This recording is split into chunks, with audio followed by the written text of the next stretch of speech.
What happens when one of radio's most fearless personalities walks into the lion's den of daytime television and completely dismantles one of its most outspoken hosts? Today, we're diving into the moment Howard Stern stepped onto The View and delivered a masterclass in how to handle someone who thought they could intimidate him. Joy Behar learned the hard way that when you come for the king of shock radio, you better not miss. This is a story about power, ego, and what happens when someone finally calls out the behavior that viewers have been complaining about for years. Make sure you hit that subscribe button and drop a comment below, because you're not going to believe how this unfolds. The tension was palpable from the moment Howard Stern walked onto the View set. The studio audience erupted in applause, but there was something different in the air.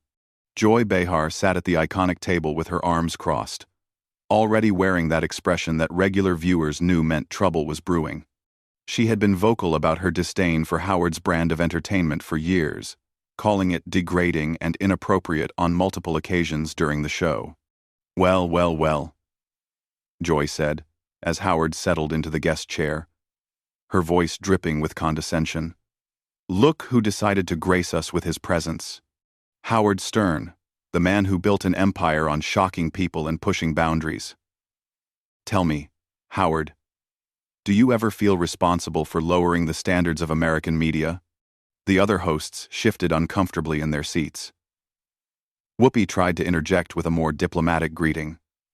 But Joy wasn't finished. She leaned forward, her eyes locked on Howard with the kind of intensity that made it clear she wasn't interested in a friendly chat. Howard, completely unfazed, smiled that trademark grin that had gotten him through decades of controversy. You know, Joy, that's interesting coming from someone who's made a career out of interrupting her co-hosts and talking over guests. Should I be taking notes on your approach to raising standards? The audience let out a collective gasp.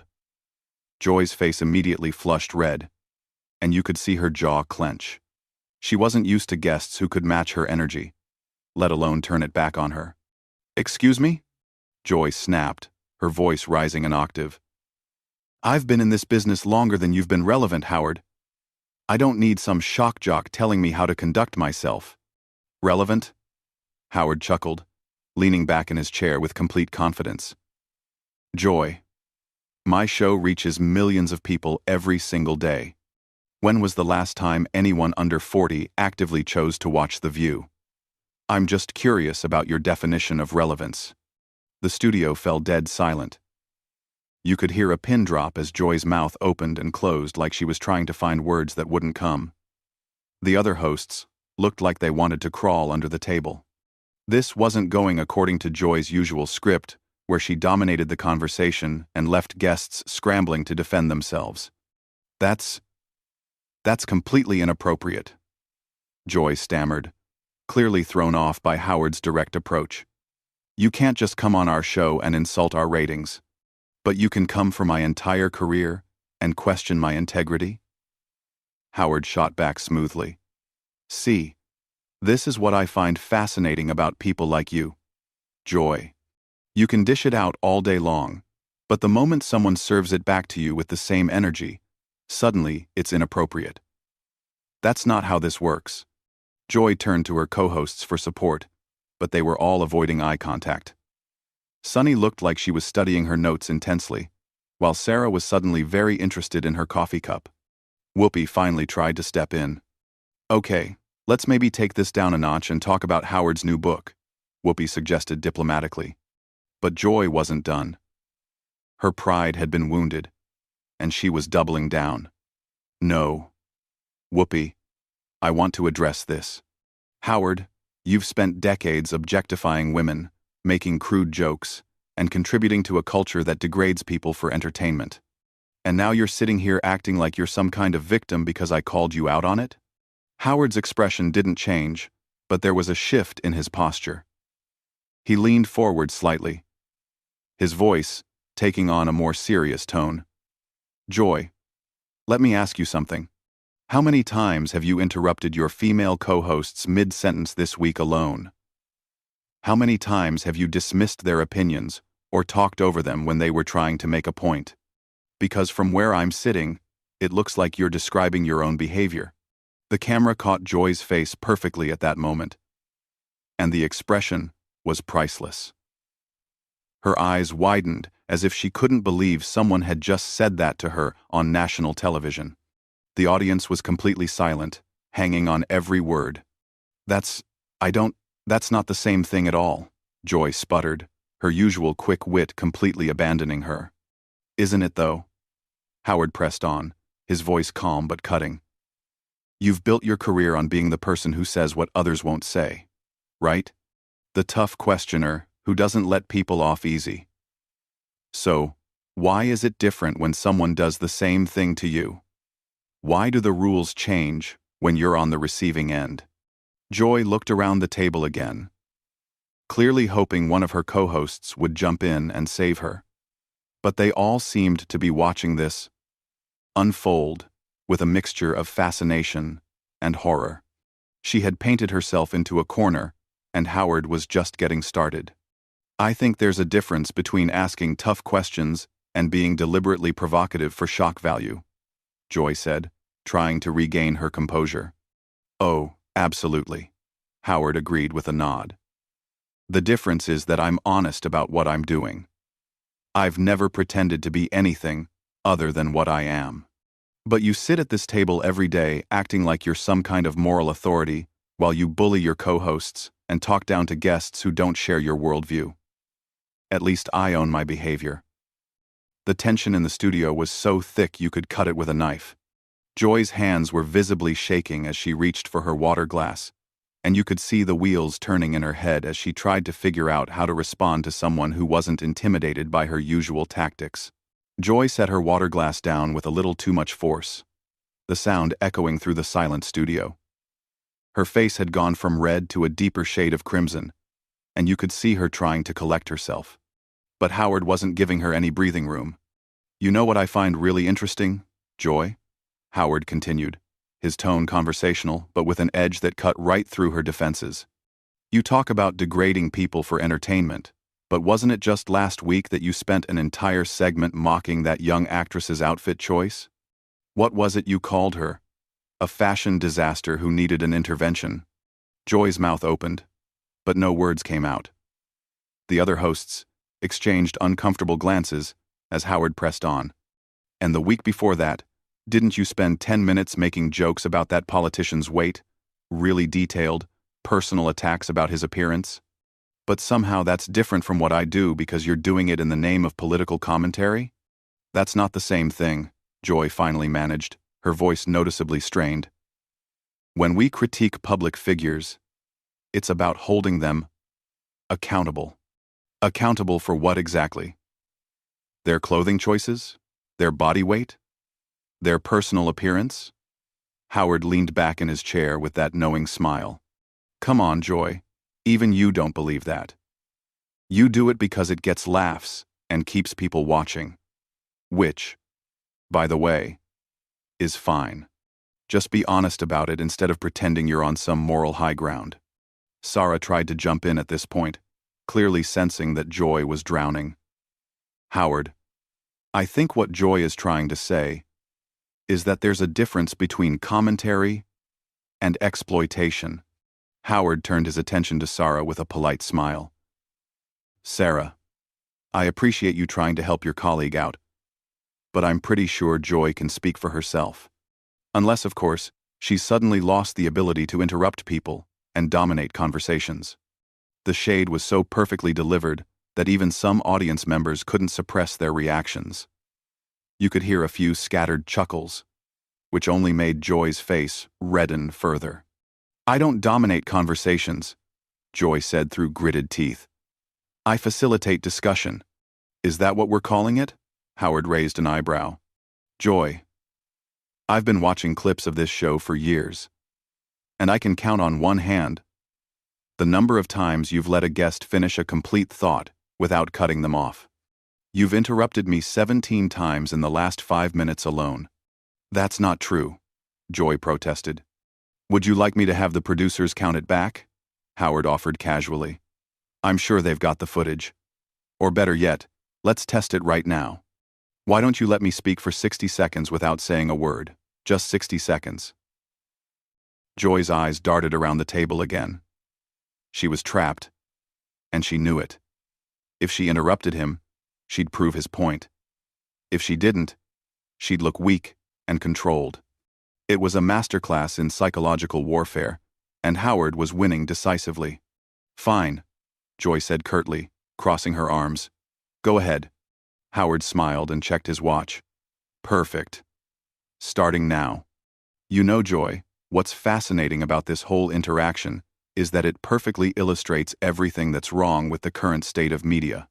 We have people like you who have convinced themselves that their personal opinions are somehow more valid than everyone else's, simply because they have a platform. You sit at this table every day and lecture America about tolerance and respect, but you show neither to the people sitting right next to you. You claim to be a champion for women's voices, but you consistently talk over and dismiss the women on your own panel. Sunny over there has some incredibly insightful things to say about legal issues, but how many times have you cut her off when she's trying to explain complex legal concepts? Sarah brings a completely different generational perspective to political discussions, but you treat her like she's naive whenever she disagrees with your worldview. And Whoopi, who has more life experience and wisdom than probably everyone in this studio combined, you argue with her like she's some kind of amateur. The hypocrisy is staggering. Throughout his entire 60-second monologue, you could see Joy physically struggling to stay quiet. Her mouth kept opening as if she was going to speak, then snapping shut. Her hands were clenched so tightly her knuckles were white, and she was practically bouncing in her seat with the effort of keeping quiet. When Howard finished and checked his watch again, he looked up at Joy with mock surprise. "Would you look at that? You actually made it the full minute." Joy exploded. "How dare you sit there and psychoanalyze me and my relationships with my co-hosts? You don't know anything about what goes on behind the scenes or how we support each other." "You're absolutely right, Joy. I don't know what goes on behind the scenes," Howard replied smoothly. "I only know what I see on camera, which is you consistently bulldozing through conversations and treating your co-hosts like props in your one-woman show. But hey, if that's different from how you really are, off camera, maybe the problem is that you're just not very good at hiding your true personality when the cameras are rolling." The other hosts were now openly staring at this exchange like it was a car accident they couldn't look away from. Whoopi kept glancing at the producers off camera, probably hoping someone would call for a commercial break. But this was live television, at its most unpredictable. "You know what, Howard?" Joy's voice was shaking now. Whether from anger or embarrassment, it was hard to tell. "I've been doing television for decades. I've interviewed presidents, celebrities, world leaders, and I've never had anyone speak to me this way." "And there's the problem right there," Howard said, his voice taking on an almost sympathetic tone that somehow made the words hit even harder. "No one has ever challenged you like this because they were all too polite, too professional, or too afraid of the backlash. They let you get away with behavior that would get anyone else called a bully because you've convinced everyone that your rudeness is just passion for the issues. But I'm not running for office. I don't need your endorsement. And I'm not trying to get invited back to your show. So I can tell you exactly what everyone else has been thinking but was too nice to say." Joy was visibly shaking now. "This is completely unprofessional. Whoopi, are we going to let him continue attacking me on our own show?" Whoopi finally spoke up, but not in the way Joy was expecting. "Joy, he's responding to questions you asked him. You opened this door when you decided to attack his character and his career. He's just defending himself." The look of betrayal on Joy's face was unmistakable. She had clearly expected her co-hosts to rally around her. But instead, they were watching Howard dismantle her piece by piece with what seemed like fascination rather than concern. "Defending himself?" Joy's voice cracked slightly. "He's been attacking me personally for the last 10 minutes. Have I, though?" Howard tilted his head thoughtfully. "Or have I just been pointing out patterns in your behavior that are visible to anyone who watches this show regularly? There's a difference between personal attacks and professional observations. You attacked my character and questioned my integrity based on your personal feelings about my content. I'm simply commenting on your professional behavior based on what I can observe. If you don't like what I'm saying, maybe the issue isn't with my observations. The studio atmosphere had shifted completely. What started as Joy's attempt to embarrass Howard had turned into a masterclass in how quickly tables can turn when someone refuses to be intimidated. Joy looked around the table one more time, desperately searching for an ally, but found none. Her co-hosts were watching this unfold with the kind of morbid fascination usually reserved for natural disasters. You know what, Howard? Joy's voice had taken on a different quality now, sharper and more desperate. Maybe the problem is that you're just another entitled man who can't handle being challenged by a strong woman? Howard's eyebrows shot up, and for the first time since he'd sat down, he looked genuinely surprised. Oh. Wow. There it is. The gender card. I was wondering when that was going to come out. It's not a card. It's reality. Joy shot back, leaning forward aggressively. You can't stand the fact that a woman is calling you out on your problematic behavior, so you're trying to tear me down. Joy, Howard said, shaking his head with what looked like genuine disappointment. Do you really want to go down this road? Because if we're talking about how I treat women, we're going to have to talk about how you treat the women sitting at this very table. Joy's face went pale.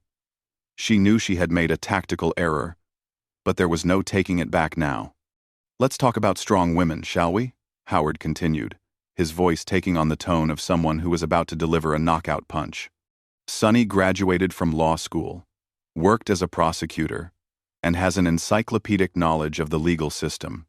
But how many times have you talked over her when she's trying to explain legal concepts that you clearly don't understand?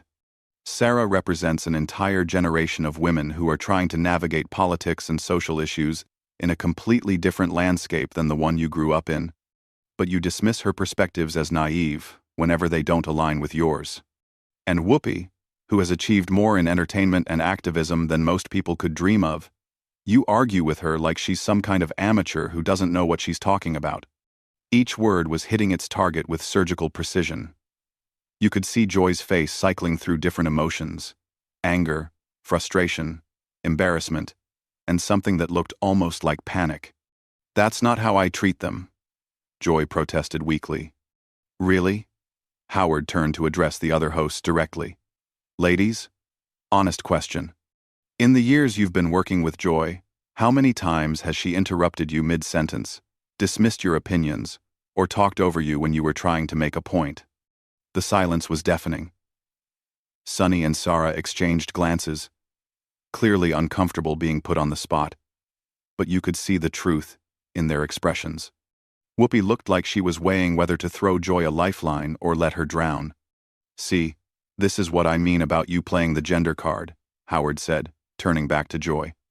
You hide behind feminism when it's convenient, but you don't actually practice what you preach. You're not supporting women's voices. You're drowning them out with your own. Joy was completely rattled now. Her usual quick comebacks had abandoned her, and she was grasping for anything that might help her regain control of the situation. This is ridiculous. I'm not going to sit here and be lectured by someone who has made millions exploiting women. And there's another deflection, Howard said calmly. Instead of addressing the specific behaviors I'm pointing out, you're trying to shift the focus back to me. But here's the thing. Joy, my audience chooses to listen to my show. Your co-hosts don't have a choice but to work with you every single day. Which one of us is really exploiting women? The question hung in the air like a bomb waiting to explode. You could see Joy processing the implications, and the realization that she had completely lost control of this interview was written all over her face. I think we should move on to another topic, Joy said finally, her voice barely above a whisper. Oh, now you want to change the subject? Howard laughed, but there was no cruelty in it. Just genuine amusement. 5 minutes ago you were ready to psychoanalyze my entire career and question my moral character. But now that someone is holding up a mirror to your own behavior, suddenly, we need to talk about something else? In 7, Joy looked to the show's producers off camera, clearly hoping someone would rescue her. But this was live television, and the ratings were probably going through the roof. No producer in their right mind would cut away from this kind of television gold. Howard. Whoopi finally intervened, but her tone wasn't defensive of Joy. I think you've made your point. Have I, though? Howard turned to Whoopi with genuine curiosity. Because it seems to me like Joy started this conversation with a very specific agenda. She wanted to embarrass me, question my integrity, and position herself as some kind of moral superior. But when someone applies the same level of scrutiny to her behavior, suddenly, it's gone too far. Joy tried one last desperate attempt to regain some dignity. I was asking legitimate questions about the impact of your content on society. No, Joy, you weren't, Howard said firmly. You were trying to humiliate me on national television because you disagree with my brand of entertainment.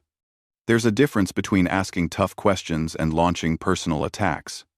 And the irony is that you've spent the last 15 minutes proving every stereotype about yourself that your critics have been pointing out for years. The final blow was delivered with such matter-of-fact precision that it took a moment for Joy to fully process what had just happened. When she did, the look on her face was one of complete and utter defeat. I think, Joy said slowly, clearly struggling to maintain what little composure she had left, that our audience can make their own judgments about both of our approaches to media. Absolutely they can, Howard agreed with a smile. And based on the ratings and audience engagement, I think they already have. The commercial break couldn't come fast enough. As the cameras pulled back, you could see Joy slumped in her chair, looking like someone who had just gone 10 rounds with a heavyweight champion. Howard, meanwhile, looked as relaxed and comfortable as he had when he first walked onto the set. What had started as Joy's attempt to expose Howard Stern as some kind of media villain had turned into a public dissection of her own professional behavior. She had picked a fight with someone who had spent decades perfecting the art of verbal combat, and the results were exactly what you might expect. Howard had taken everything she threw at him and turned it back on her with surgical precision, leaving her completely exposed and defenseless. The other hosts sat in stunned silence, probably processing what they had just witnessed. In less than 20 minutes, Howard had managed to articulate criticisms of Joy's behavior that viewers had been thinking for years but had never heard expressed so directly or effectively. As the show went to commercial, one thing was crystal clear.